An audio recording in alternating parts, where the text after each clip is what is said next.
Job loss, furlough, cash and credit worries, it's all the new reality for millions of people across the country, even across the world, really, when you consider what's going on with the pandemic. I've invited Walter Burch, the founder of DebtReliefCenter.org, and a lot of folks are concerned now about debt and money worries. What are we to do?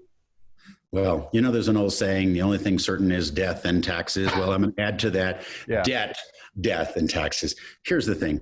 Debts are becoming very stressful for people. I mean, first of all, there's so much stress from the health situation that's happening.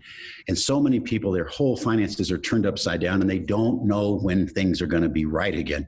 So it's very, very hard for people to plan for the future because there's so much unknowns there. But this is the time for people to get educated. And a lot of people we found, they come to our websites asking for help. They've been making minimum payments for years. They've been carrying heavy debt loads for years, thinking they're getting by and that's okay. This is a huge wake-up call for America to say it's not okay. And people need to be proactive. And that's sort of our clarion call. They need to really take stock of this. And there are things they can do. Like what? Well, one of the biggest things is that people in many cases care intensely about their credit. And credit is certainly an important thing. It's becoming almost part of our DNA as people. We want to have good credit. Credit is important. Using credit wisely can help you buy a car at a good rate, can help you get a good mortgage rate. Those are very important things. Aside from that, though, many people are carrying heavy debt loads, maxed out on their credit, using 90% of their available credit, and they think they're protecting their credit by paying minimum payments and being on time. Really what they're doing is ensuring that their credit will never get better. Wow. So we tell people at this time in history, don't let your credit hold you hostage. If you're not buying a home or a car, this is a time to take steps, whether you do it on your own, self-negotiation with creditors, or whether you go through a structured program. You have to whittle down your debt or you'll be captive for life. So here's the people are faced with choices. What do I do with my money? Because I'm facing a layoff at work or being furloughed and not having any income. So what do they do how do they conserve their cash and also deal with the future possibility of having really bad credit because I can't pay my credit card bills? Yes, I would say this. This is always, every family has to face this. You have to say, what is your number one priority? Obviously, the number one priority is you have to put food on the table and you have to have shelter. I would say when you're looking at different bills, your mortgage, if at all possible, you want to try to pay your mortgage if you can, at all possible. If you are falling behind, especially now, reach out to your lender, get forbearance. There are all sorts of programs out there that lenders are offering. They don't want to see people go into a default situation and foreclosure. So that's very important because that is what's called secured debt, which means it's collateralized. Right. But definitely you could lose your home or car if you don't pay those. All other debt, and this is hard to say, but it's true, because I think most people are honorable, and whatever financial obligations they take on, they truly do want to pay back. And we never counsel anybody, do the right thing. But unsecured debt is called unsecured for a reason, because you cannot lose any property. You're not putting up any property as collateral. Yeah. So those unsecured debts, you should put them off to the side if need be and say, I'm going to make my other obligations first. And then I'm going to figure out what to do with my unsecured debts. I will contact each credit card company. I will ask them to reduce my rates from 18 down to 7 or down to... Will they do that?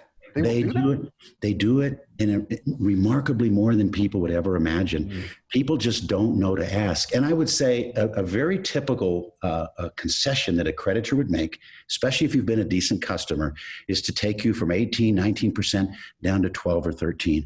They'll do it in many cases just for the asking.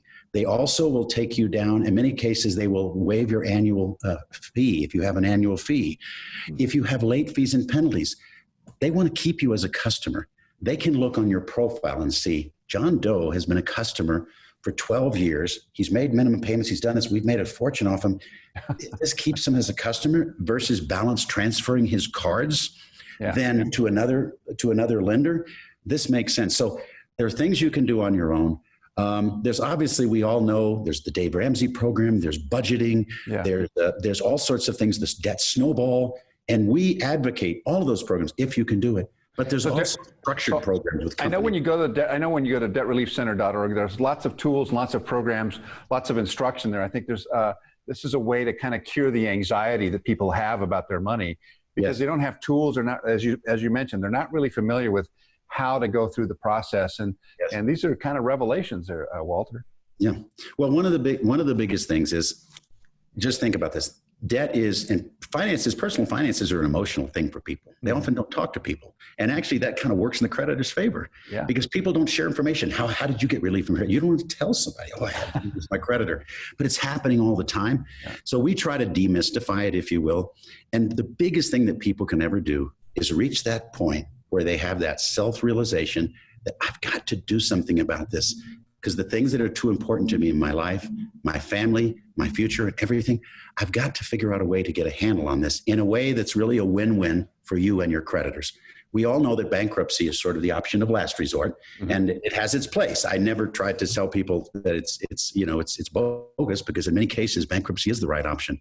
But people just need to reach that point where they're not afraid to reach out for help and say, I'm going to take care of this. And I'll mark down today on my calendar is the day I decided to do it. And life can change forever. People carry this forever, and they carry it inside without talking about it. Well, Walter Burch, we appreciate it. The website is called debtreliefcenter.org. Lots of tools there. I appreciate you kind of putting us at ease and helping us understand this very difficult time that so many people are going through. It's great to have you with us. Thank you. It's good to be with you, and I applaud you guys for bringing these things out to the general public, because they're not really covered a lot. You folks are doing a lot of that isn't really in the mainstream, so good for you. We appreciate you being with us. Thanks, Walter. You bet. Thank you.